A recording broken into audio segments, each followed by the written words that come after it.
Pemirsa, terima kasih Anda masih bersama kami di iNews Siang. Pemirsa, jelang kesepakatan gencatan senjata antara Hamas Israel, kedua pihak masih terlibat pertempuran sengit. Pertempuran paling mematikan terjadi di Gaza Utara, di mana 5 tentara Israel tewas dan 14 lainnya terluka.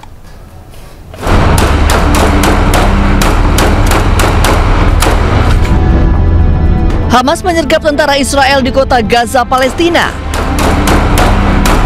Dalam operasi dengan sandi Batu Daud ini, para pejuang Hamas menyergap pasukan infanteri Israel dari jarak dekat. Penyergapan yang dilakukan terpisah oleh pejuang Hamas di timur kota Gaza ini juga menargetkan kendaraan lapis baja Israel. Tank Israel pun meledak terkena granat berpeluncur roket. Kalah dalam teknologi persenjataan, para pejuang Hamas melawan pasukan penjajahan Israel dengan taktik perang gerilya. Selain di kota Gaza, pertemuan sengit antara pejuang Hamas melawan Israel juga terjadi di Beit Hanun, Gaza Utara. Pemerintah Israel mengumumkan akibat pertempuran ini, 5 tentaranya tewas dan 14 lainnya terluka, termasuk 2 diantaranya dalam kondisi terluka parah. Militer Israel menambahkan para korban berasal dari batalion Netzah Yehuda. Pemirsa, pasukan Hamas melancarkan serangan menggunakan peluru mortir ke wilayah diduga tempat berkumpulnya pasukan Israel di Ma'an Khan Yunis.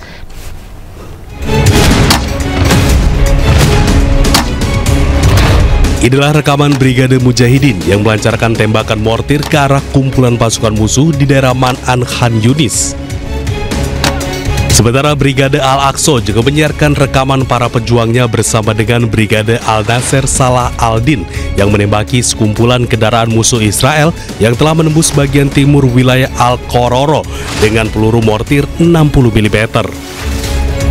Sementara Brigade Al-Aqsa juga menyiarkan rekaman para pejuangnya bersama dengan Brigade Al-Nasser Salahuddin yang menembaki sekumpulan kendaraan musuh Israel yang telah menembus bagian timur wilayah Al-Qororo dengan peluru mortir 60 mm. Penyerangan tentara Israel juga dilakukan di sebelah timur lingkungan Sujaiyah yang menargetkan tentara musuh, kendaraan, dan rumah-rumah tempat pasukan Zionis dan menyerang mereka dari jarak dekat. Pemirsa, Presiden Amerika Serikat Donald Trump yakin kelompok Hamas akan menyetujui gencatan senjata dengan Israel. Hal ini disampaikan saat Trump bertemu dengan Perdana Menteri Israel Benjamin Netanyahu di Gedung Putih. No one in Israel will agree to anything else because we don't commit suicide. We want. Presiden Amerika Serikat Donald Trump menyatakan keyakinannya bahwa kelompok Hamas akan bersedia menyetujui gencatan senjata dengan Israel. Trump yakin dari pertemuan sebelumnya antara Israel dan Hamas tidak ada kendala yang dapat menghalangi kesepakatan damai. Trump menambahkan dirinya memiliki kerjasama dengan negara-negara tetangga Israel untuk rencana merelokasi warga Palestina meski kepresidenan Palestina menolak untuk rencana relokasi itu. We're dealing with India, we're dealing with Pakistan. We've had great cooperation from surrounding Israel, surrounding countries. Great cooperation from every single one of them. So something good will happen. I don't think there is a holdup. I don't think there's a holdup. I think things are going along very well. They just, left each other, and it was not a pleasant period of a few days. It was a little longer than a few days, but this was not a pleasant period of time. Sementara itu, Perdana Menteri Israel Benjamin Netanyahu mengatakan Israel akan selalu mempertahankan kendali keamanan di jalur Gaza.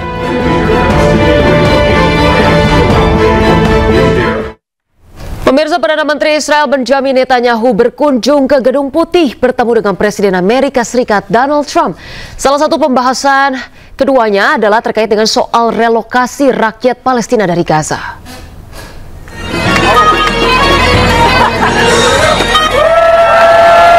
Masa pro-Palestina melempari gambar Perdana Menteri Israel Benjamin Netanyahu.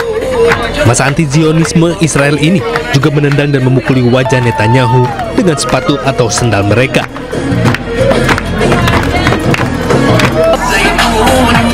Masa yang juga dihadiri perwakilan masyarakat Yahudi Amerika ini mengancam kunjungan Netanyahu ke Washington DC dan menuntut di akhirnya perang di Gaza.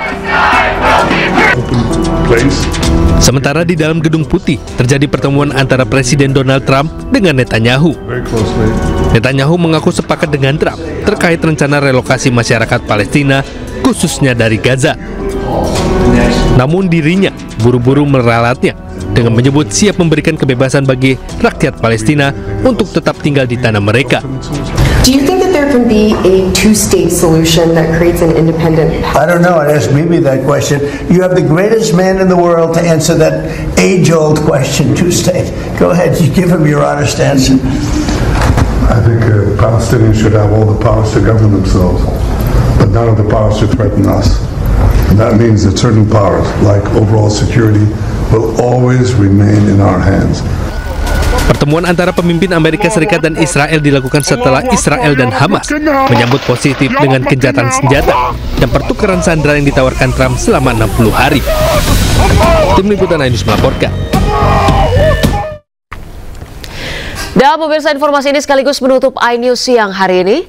Pemirsa, temukan informasi-informasi terbaru lainnya di www.inews.id dan cuplikan tayangan berita iNews dapat Anda saksikan di kanal YouTube @official iNews.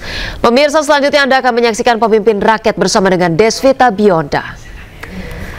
Pemirsa, update informasi terbaru Anda dengan berita-berita aktual juga hangat dan sejukkan dulu dengan air mineral yang murni dan juga alami.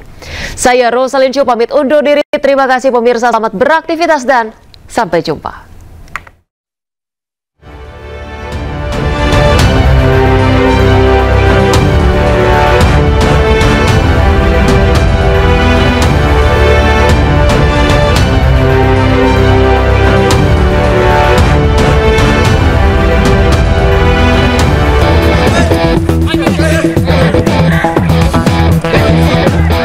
Tim U17 Indonesia memulai pemusatan latihan di Badung, Bali pada Selasa pagi menyambut Piala Dunia U17 2025. Pada awal pemusatan latihan, pelatih tim U17 Indonesia Nova Arianto memfokuskan latihan fisik dan adaptasi cuaca dengan para pemain. Sebanyak 32 dari total 34 pemain mengikuti pemusatan latihan ini dengan 9 pemain diantaranya merupakan pemain keturunan yang tersebar di klub Belanda, Australia hingga Italia. Nantinya dari 34 pemain, Nova Arianto beserta tim kepelatihan akan memilih 21 pemain untuk memperkuat skuad Garuda Asia pada Piala Dunia U17 2025 November mendatang di Qatar.